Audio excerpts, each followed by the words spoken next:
Hello, নমস্কার। Anita's flavour ফাইন্ডে আপনারা সবাইকে স্বাগত জানাই। আজকে আবারই চলে এসেছি কিছু গুরুত্বপূর্ণ টিপস নিয়ে, যেগুলি আমার ডেইলি লাইফে অনেকটাই কাজে আসে। আর এই গুরুত্বপূর্ণ টিপসগুলিকে ফলো করলে আপনারা টাইম সেভিং তো হবে, সাথে মানি সেভিং হবে। চলুন আসুন দেরি না করে ভিডিও শুরু করি। কোনো সময় এরকম হয় কি আশেপাশে কোনো টেলার থাকে না, বা বুটিক থাকে না, বা যারা বিগনার্স আছে ওরা সেলাই জানে না বা সেলাই মেশিন নেই। তখন এই পরিস্থিতি আমরা কি করতে পারি? নর্মালি রেগুলার ইউজের কাপড়ের সেলাই আমাদের ছুটে যায়, আর অল্প স্বল্প সেলাইয়ের জন্য আমরা টেলারের কাছে গিয়ে অনেক টাকা খরচ করে ফেলি। বা অনেক সময় এরকমও হয় কি খুঁচা লেগে শাড়ি ছিঁড়ে যায় বা যে কোনো কাপড় ছিঁড়ে যায়। আর এই ছোট অল্টারেশনের জন্য বা রিফুর জন্য আমরা অনেক টাকা খরচ করে ফেলি টেলারের কাছে গিয়ে। আর আমি এই সমস্যারই সমাধান নিয়ে এসেছি। আমার হাতে একটা রিভার্সিবল টেপ আছে, আর এই রিভার্সিবল টেপ দিয়ে আমরা কাপড়কে অল্টারও করতে পারবো আর রিফুও করতে পারবো। আর এটার জন্য আমার রিভার্সিবল টেপ লাগে, পেপার লাগে, আর অল্প জল লাগবে, আর আয়রন লাগবে। এই 4টা জিনিস দিয়ে আমার হয়ে যাবে। আমি এখানে একটা স্প্রে বোতল নিয়েছি আর জলটা এটার ভিতরে ভরে নেব। আমার যে শাড়ি মুড়ি দেওয়া হয়নি এখনও, পুরো খোলা রয়ে গেছে, আর ভিতরে একটু ছিঁড়াও আছে। আমি আপনাকে দেখাবো পরে। প্রথমে আমি এটা স্ট্রেট করে কেটে ফেলবো।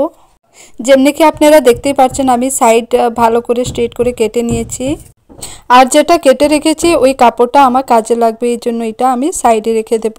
প্রথমে আপনারা দেখে নেবেন কতটুকু মুড়ি দিতে চান। আমি এই সাইজেই মুড়ি দেব। আর এটাই লক্ষ্য রাখতে হবে, শাড়ি উল্টো দিকেই ফোল্ড করতে হবে, সোজা দিকে না। এখানে আমি পাতলা করে 2 ফোল্ড করেছি, আর ভালো করে ধরে আয়রন দিয়ে আমি প্রেস করে ফেলবো। যেমনি কি আপনারা দেখতেই পাচ্ছেন, আমি আস্তে আস্তে প্রেস করছি আর আস্তে আস্তে ফোল্ডও করে যাচ্ছি।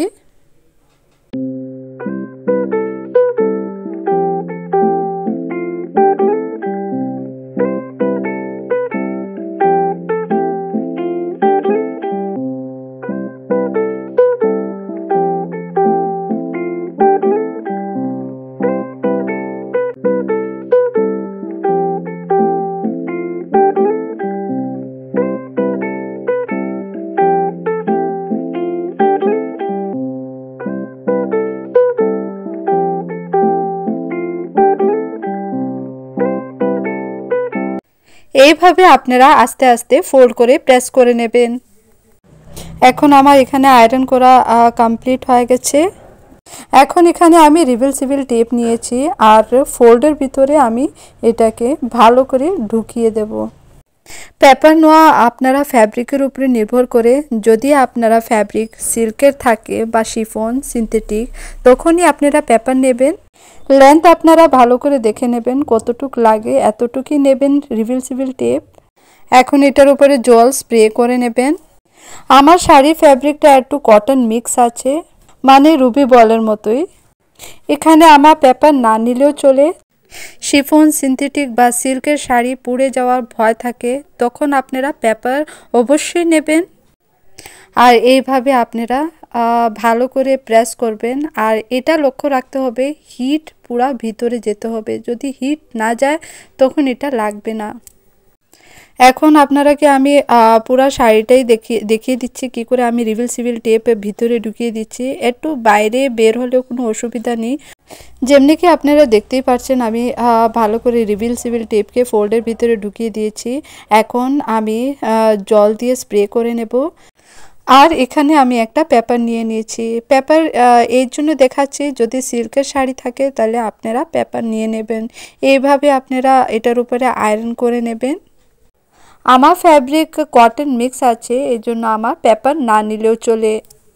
যদি আপনারা ফ্যাব্রিক সিনথেটিক, শিফন, জর্জেট বা সিল্ক থাকে তখনই পেপার নেবেন। এই দেখুন কত সুন্দর আমার সুতো ছাড়া, মেশিন ছাড়া আমার শাড়ির মুড়ি হয়ে গেছে। এখানে আমার কিছুই লাগেনি, না টেলারের দরকার পড়েছে, না সুতার দরকার পড়েছে, আর না মেশিনের দরকার পড়েছে। এখন আমি শাড়িটাকে উল্টিয়ে দেব। উল্টিয়ে দেখাচ্ছি। এই দেখুন, এটা উল্টা দিক ছিল যেখানে আমি রিভিল টেপ লাগিয়েছিলাম, আর এটা আমার সোজা দিক। এখন আমি এখানে জল দিয়ে স্প্রে করে আবার আয়রন দিয়ে প্রেস করে নেব। আর এই রিভিল টেপ আপনারা অনলাইনেও পেয়ে যাবেন আর অফলাইনেও পেয়ে যাবেন। অফলাইনে ওখানেই পাবেন যে দোকানে আপনারা টেলারের সব সামগ্রী পাওয়া যায়। আপনারা ভাবছেন এটা খুলে যাওয়া ভয়, তাও এটা খুলে যাওয়া ভয় নেই। এই দেখুন, আমি এটা টেনেও দেখাচ্ছি। আর এই শাড়িটা আমার একবার খোঁচা লেগে ছিঁড়েও গেছিল। আর এই ছিঁড়া জায়গাটাই দেখাচ্ছি, এটা এল শেপে ছিঁড়েছে। যদি এটা স্ট্রেট ছিঁড়ে যেত তাহলে এটা লাগানোটা ইজি হতো। এল শেপে ছেঁড়া জায়গাকে কি করে রিফু করতে হয় চলুন আসুন দেখে ফেলি। এই টুকরোটা আমি আগে থেকে কেটে রেখেছিলাম, যেমনি কি আপনারা আগে দেখেছিলেন। ওই জায়গা থেকে আমি ছোট্ট একটা টুকরো বের করে নেব। আপনারা কোনোদিনই আঁচলের দিকটা কেটে টুকরা বের করবেন না। যেখান থেকে আমরা শাড়ি পরা আরম্ভ করি ওইখান থেকে টুকরো নিয়ে নেবেন। রিফু করতে সময় এটা লক্ষ্য রাখবেন কি শাড়িটা উল্টা দিকে থাকে। এটা আমার সোজা দিক, আমি এটা উল্টিয়ে দেব। শাড়িটা উল্টানো পরে আপনারা দেখতেই পাচ্ছেন এল শেপে যে ছেঁড়া জায়গা আছে ওইটা দেখাই যাচ্ছে। আর এল শেপে যে ছেঁড়া জায়গা আছে এটা মেজারমেন্ট করেই আমি নেব। এখানে আমি আবার রিভিল টেপ নিয়ে নিয়েছি। আর দেখে নিতে হবে কতটুক নিতে হবে, একটু বেশি নিতে হবে। আর রিভিল টেপকে আমি এল শেপেই রেখে দিয়েছি। আর সেম শাড়ির টুকরোটাকে আমি এখানে বসিয়ে দিয়েছি। এখন এটার উপরে আমি জলের স্প্রে দিয়ে দেব। এখানে আমি আবার পেপার দিয়ে দেখাচ্ছি। আর ফ্যাব্রিক বুঝেই আপনারা পেপার দেবেন। আমার এখানে পেপারের দরকার নেই, তাও আপনাদেরকে আমি পেপার দিয়ে দেখাচ্ছি। আয়রনের হিটটা আপনারা ভালো করে দেবেন। হ্যাঁ, এটা হিটের উপরে, হিট যতটুকু ভালো করে লাগবে এটা ভালো করে স্টিক হয়ে যাবে। এখন আমি শাড়িটাকে উল্টিয়ে দিয়েছি। উল্টানোর পরে আমি আপনাকে দেখাচ্ছি। এই দেখুন, এটা সোজা দিক। আর এখানে আমি আবার স্প্রে দিয়ে দেব আর ভালো করে আয়রন আবার করে নেব। শাড়ির ফ্যাব্রিক বুঝেই আপনারা হিট দেবেন। কটনের শাড়ির উপরে কোনো ভয় থাকে না, এটার মধ্যে আপনারা কাগজ না রেখেও করে নিতে পারবেন। আর এই দেখুন কত সুন্দর রিফু হয়ে গেছে, এটুকু বোঝা যাচ্ছে না এটা আগে ছেঁড়া ছিল। যদি আমার টিপসগুলি আপনারা ভালো লেগে থাকে তাহলে আমাকে একটা লাইক আর সাবস্ক্রাইব করতে ভুলবেন না।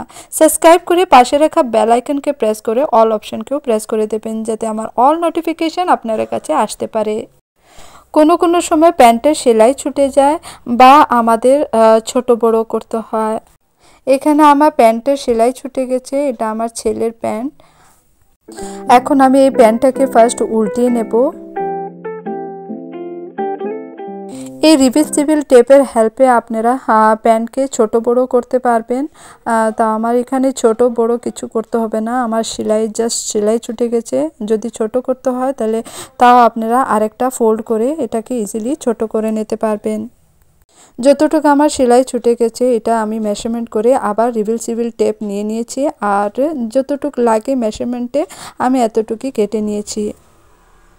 ফোল্ডের ভিতরে আমি ভালো করে রিভিল টেপকে ঢুকিয়ে তারপরে জল দিয়ে স্প্রে করে দিয়েছি। আর এটার উপরে সুন্দর করে আয়রন করে নেব।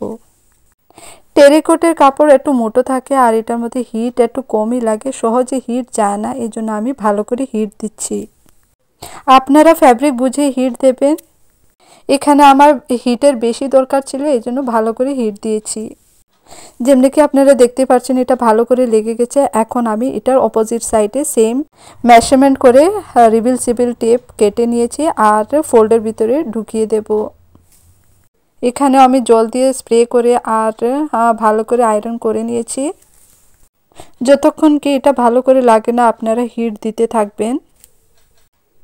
আমি বারবার চেক করে করে হিট দিচ্ছি। এখন পুরাটাই লেগে গেছে। আর উল্টানো পরে দেখুন এই জায়গাটা আমি উল্টানো পরেও আয়রন দিয়ে দিয়েছি।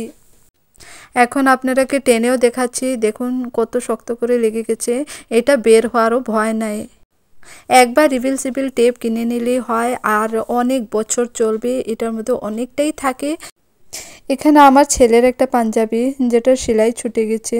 আর এই দেখুন নিচের দিকে পকেট আছে, পকেটের ঠিক উপরে এই সেলাইটা ছুটেছে।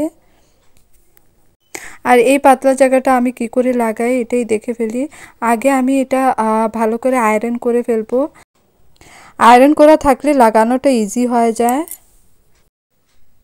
আমি এখানে আবার রিভিলসিবল টেপ নিয়ে নেব আর মেজারমেন্ট করে এটাকে কেটে নেব। যতটুকু ছিঁড়েছে বা সেলাই ছুটেছে এতটুকুই মেজারমেন্ট করেই নিতে হবে। যদি পাতলা সেলাই থাকে, পাতলা জায়গা থাকে, তাহলে পাতলা করেই কাটতে হবে। তাই আমার বেশি স্পেসের দরকার নেই। যদি বেশি ভিতরে ঢুকাই তাহলে এটা ভিতরে বেশি স্পেস নিয়ে নেবে আর স্টিক হয়ে যাবে। এই জন্য আমি রিভিলসিবল টেপকে আমি কেচি দিয়ে একটু পাতলা করেই কেটে নেব। যেমনি কি আপনারা দেখতে পাচ্ছেন আমি কিভাবে কাটছি। আর এটাকে আমি ঢুকিয়ে দিয়েছি, মেজারমেন্ট করে আগেই নিয়ে নিয়েছিলাম। এখন অ্যাজ ইট ইজ আমি স্প্রে করে আবার আয়রন করে নেব। আর বোথ সাইড আয়রন করতে হবে। রিভিলসিবল টেপ একটু বাইরে দিকে বের হলে অসুবিধা নেই। যেমনি কি আপনারা দেখতে পাচ্ছেন একটু অল্প বের হয়ে রয়েছে, এটা কিচ্ছু হবে না। এখন আমি স্প্রে করে এটাকে আবার আয়রন করে নিয়েছি। আর বোথ সাইডে আয়রন করতে হবে। এখন এই দেখুন আমি টেনেও দেখাচ্ছি কত সুন্দর আমার স্টিচ হয়ে গেছে, লাগছে পুরো স্টিচ হয়ে গেছে। আর টেলের কাছেও যেতে হয়নি, এত টাকা খরচ করতে হয়নি। এই দেখুন এটা পকেট ছিল আর পকেটের ঠিক উপরেই সেলাইটা ছুটে গেছিলো। আর এই দেখুন কত শক্ত হয়ে লেগেছে। সুই সুতো ছাড়া, মেশিন ছাড়া, সেলাই ছাড়া আর টেলার ছাড়াই আমরা সব অল্টারেশন ঘরে বসেই করে নিয়েছি। আর 1 সেকেন্ডেই অল্টারেশন হয়ে গেছে। এটা আমার ছেলের ব্ল্যাক কালার প্যান্ট যেটার সেলাই ছুটে গেছে। এটা আমি রিভিলসিবল টেপকে মেজারমেন্ট করে ভালো করে নিয়ে নিয়েছি। এখানে আপনারা লক্ষ্য করতে পারবেন কি আমি প্যান্টকে উল্টাইনি। রিভিলসিবল টেপকে আমি প্যান্টকে সোজা রেখে ঢুকিয়েছি, না হলে আমরা বুঝতে পারবো না কি কতটুকু ঢুকাতে হবে আর এটা বের হয়ে যাবে। আর ভালো করে চেক করে করে আপনারা হিট দিতে থাকবেন। আমার এটা টেরিকটের কাপড়, জিন্সের কাপড় এইসবগুলি সহজে লাগে না, এত হিটের বেশি দরকার থাকে। এখন আমি প্যান্টটাকে উল্টিয়ে দিয়েছি আর ভালো করে হিট দিতে থাকছি। আর সব আয়রনের মধ্যে রেগুলেটর থাকে, আপনার ফ্যাব্রিক বুঝে আপনারা রেগুলেটর অ্যাডজাস্ট করে নেবেন। আর এই দেখুন আমার এটা পুরাটাই লেগে গেছে।